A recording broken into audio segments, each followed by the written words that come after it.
Kamusta? Ako nga pala si GH Tech at sa video na ito, gagawa tayo ng Ryzen 8700F PC build para sa 1080p 144Hz build. Maganda to for streaming and content creation. Ang target ng setup na ito ay consistent high frame rates sa 1080p para ma-maximize ang 144Hz monitors habang may sapat na CPU at GPU headroom para sa streaming, recording at content creation workloads. Practical ang approach ng build na ito, nakabase sa balance ng performance, power efficiency at AM5 upgrade pack nang hindi lumalapas sa reasonable na budget. Tandaan na kung may coins at voucher, gamitin nyo para makatipid pa at kung gusto mong mahanap ang item, for now, gamitin mo muna ang camera search function ng Lazada.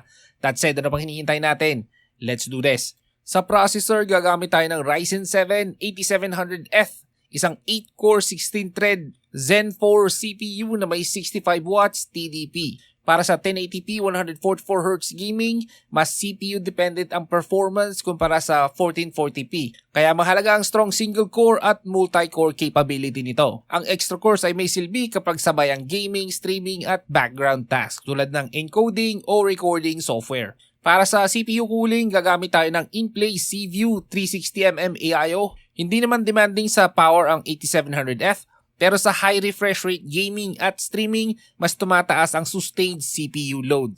Ang mas malaking radiator ay tumutulong para mapanatiling stable ang temperatures at maiwasan ang throttling sa long sessions, kahit hindi ito strictly required. Mas maganda ng sobrang cooling capability mo kaysa kulang. Para naman sa motherboard, gagamit tayo ng MSI Pro B650MB, isang entry-level AM5 motherboard na sapat para sa stock operation ng build na ito. May DDR5 support, NVMe slots, at basic fan control para sa daily use. Hindi ito feature-heavy board, pero functional ito para sa gaming, streaming, at content creation na walang unnecessary extras.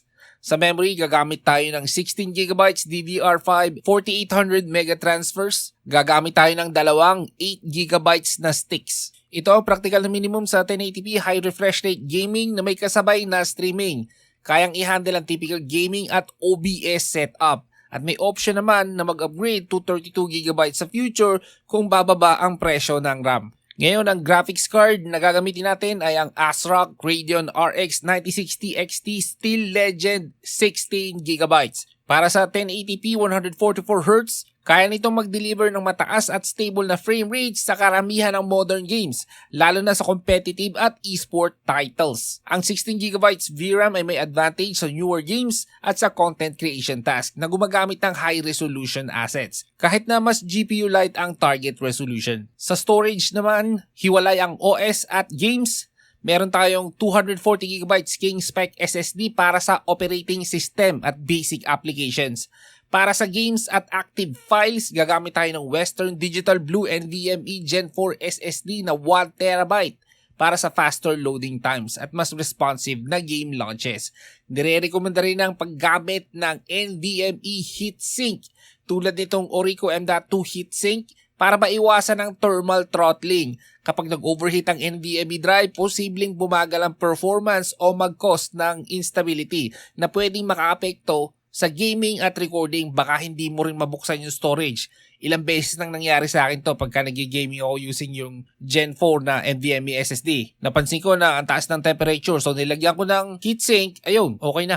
Okay, so ang case na gagamitin natin ay ang paborito kong PC Cooler Game 2 ATX Mid-Tower. Budget-friendly ito, pero may sapat na clearance para sa 360mm AIO at full-size GPU. Maayos ang internal layout at airflow support nito na mahalaga para sa high frame rate gaming at long streaming sessions.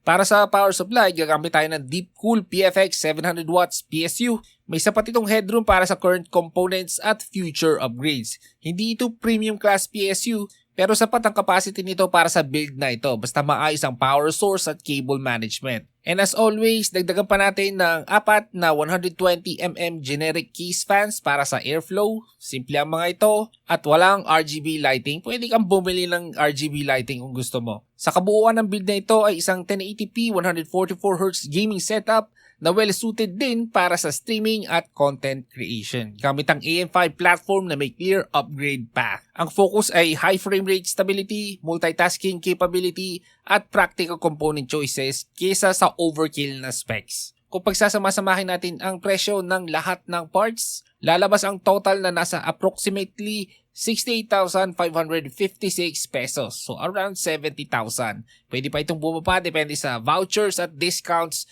tulad ng 10% voucher. At kung may tanong kayo tungkol sa build na ito, i-comment lang sa baba. Maraming salamat sa panonood. Ako ulit si GH Tech. Hanggang sa muli.